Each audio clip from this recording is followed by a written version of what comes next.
Nous n'avons pas encore parlé du Liban, la moitié de vous-même, puisque vous êtes né au Liban, votre papa était libanais.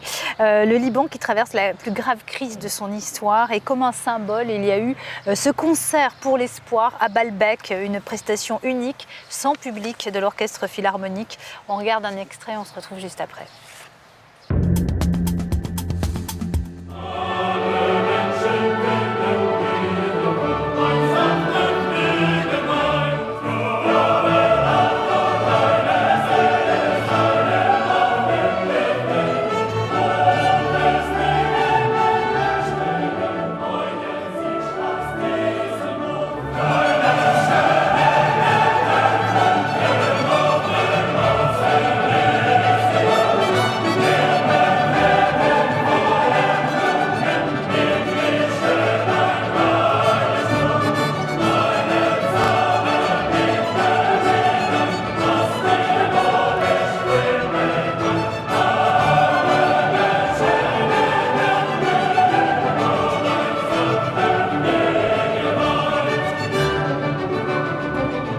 Sami Canaan, l'hymne à la joie, qui est aussi l'hymne européen qui retentit dans les ruines de cette magnifique ville de Baalbek.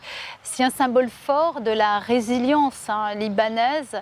Est-ce que les Libanais vont pouvoir continuer à être aussi résilients, encore aussi longtemps?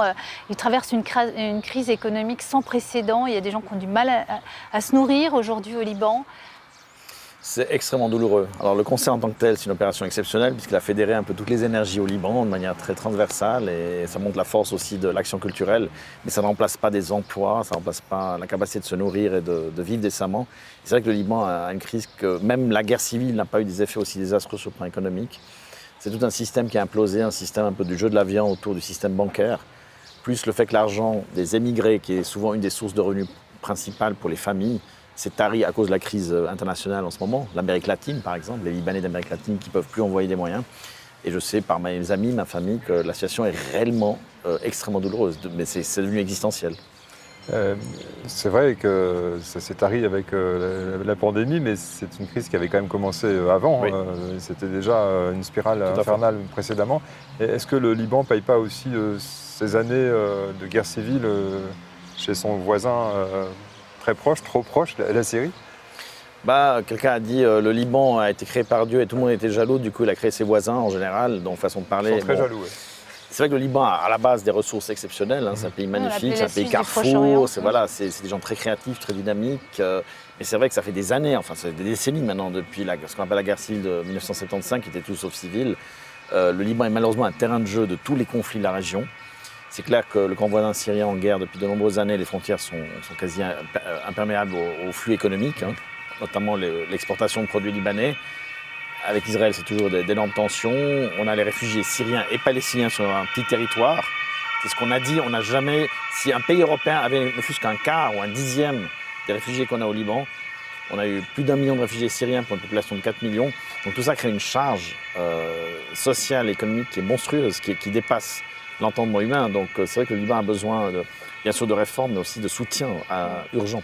Qu'est-ce qu'on peut faire? On a l'impression que la communauté internationale, en tout cas l'Occident, l'ONU, reste un peu les bras ballants. On sait que ce pays qu'on surnommait la Suisse du Moyen-Orient est au bord de la banqueroute. Alors effectivement, visiblement, tout le monde est un peu en souci en ce moment. Maintenant, j'ai cru comprendre que la France allait aussi lancer une initiative à nouveau.